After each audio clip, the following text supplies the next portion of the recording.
मुजफ्फरपुर में लीची खुए हाजीपुर में केला गे, छपरा सिवान में लिट्टी खुए घूमे भोसनपुर में लागे, घूमे भोसनपुर में लागे, घूमे भोसनपुर में लागे। मुजफ्फरपुर में लीची खुए हाजीपुर में केला गे, छपरा सिवान में लिट्टी खुए घूमे भोसनपुर में लागे।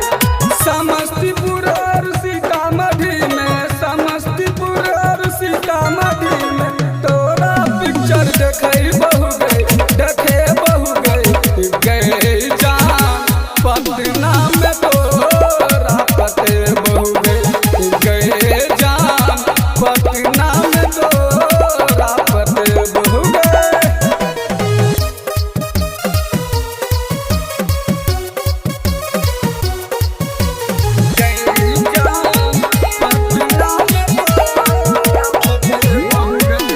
भगवतपुर का छौरा रंगीला सबका शौक पूरे तो गए, कहे छो शिव जी चलतो नहीं मर्जी अपन जलवा देखे तो गए, अपन जलवा देखे तो गए, अपन जलवा देखे तो गए। भगवतपुर का